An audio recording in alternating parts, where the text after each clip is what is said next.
ഞാനിപ്പോൾ ഈ വീഡിയോയിൽ കാണിക്കുന്ന സാരിയുടെ അറ്റം സാരി നമ്മൾ പ്ലീറ്റ് എടുക്കുന്ന ഒരു വീഡിയോ ആണ് ഞാനിപ്പോൾ കാണിക്കാൻ പോകുന്നത്.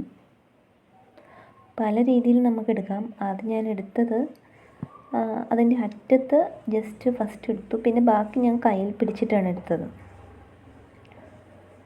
പിന്നെ ഞാനത് എൻഡെല്ലാം കൂടെ ഇങ്ങനെ അടുക്കി സെറ്റാക്കിയിട്ട് ഒരു ക്ലിപ്പ് ജസ്റ്റ് ഒരു പിൻ ചെയ്തു. പിന്നെ ഞാനൊരു ക്ലിപ്പ് ഇട്ടിട്ട് അത് വിൻഡോയിലേക്ക് കുത്തി ഞാൻ അവിടെ ഘടിപ്പിച്ച് വെച്ചു. കാരണം നമുക്ക് പിന്നെ എടുക്കാനായിട്ട് നല്ല എളുപ്പമാണ്. ഇങ്ങനെ കറക്റ്റായിട്ട് ഒരു നല്ല ഫ്ലോയിൽ കിട്ടും.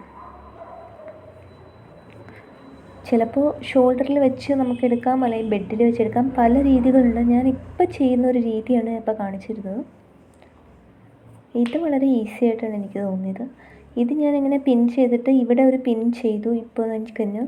ഇപ്പോൾ ഈ പിൻ ചെയ്ത ഭാഗം ഞാൻ വീണ്ടും ജനലിൽ കൊണ്ടുപോയി ഒരു ക്ലിപ്പിട്ട് ചെയ്തിട്ട് പിന്നെ എൻഡ് ഇപ്പോൾ അവിടെ വെച്ചിരിക്കുന്ന എൻഡ് പോർഷൻ ഞാനിപ്പോൾ കറക്റ്റ് ആക്കുന്നതാണ് ഇപ്പോൾ ഈ കാണുന്നത്. ഇത് കറക്റ്റാക്കിയ ശേഷം ഇതും ഇതുപോലെ ഇങ്ങനെ നല്ല ഭംഗിയായിട്ട് ഫ്ലോയിൽ എടുക്കണം. ഇങ്ങനെ എടുത്തതിന് ശേഷം ബെഡിലേക്ക് അത് വിരിച്ചിടുക. വിരിച്ചിടുന്നത് ഇപ്പോൾ നിങ്ങൾക്ക് കാണാവുന്നതാണ്. അതിനു മുൻപേ ഒരു ടേപ്പിൽ നമ്മുടെ ചെസ്റ്റ് അളവ് ഏകദേശം ഒരു സാരി ഇടുന്ന ഒരു രീതി എടുത്ത് വെച്ചിട്ടുണ്ടാവണം, ആ ഒരു അളവ്.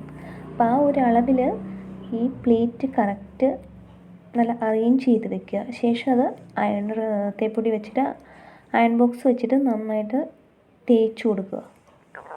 അപ്പോൾ നമ്മൾ ഉടുപ്പിക്കുന്ന സമയത്ത് സാരി ഡ്രാപ്പിങ് ചെയ്യുന്ന ആ ഒരു ടൈമിൽ നല്ല കറക്റ്റായിട്ട് അത് കിട്ടുന്നതായിരിക്കും. അപ്പം നിങ്ങൾക്കും ഈ ഒരു രീതിയിൽ ഇവിടം ഈ സാരിയുടെ ഈ പോർഷൻ നന്നായിട്ട് സെറ്റ് ചെയ്ത് വെക്കാവുന്നതാണ്. ഞാനിപ്പോൾ പറഞ്ഞു തന്ന ഈ രീതി നിങ്ങൾക്ക് ഈസി ആയിട്ട് തോന്നുന്നുണ്ടെങ്കിൽ നിങ്ങൾ കമൻറ്റിലൂടെ എന്നെ അറിയിക്കുമല്ലോ. നിങ്ങളെല്ലാവരും ഇങ്ങനെയൊന്ന് ട്രൈ ചെയ്ത് നോക്കണേ. ഇതാണ് ഞാൻ പറഞ്ഞ വിരിച്ചിട്ട് ചെയ്യുന്ന ഒരു രീതി. കറക്റ്റ് നന്നായിട്ട് അയൺ ചെയ്ത് കൊടുത്താൽ സെറ്റാവും, നല്ല ഭംഗിയായിട്ട് ഇരിക്കുന്നതായിരിക്കും. ഇനി മറ്റൊരു വീഡിയോയുമായി വീണ്ടും കാണാം.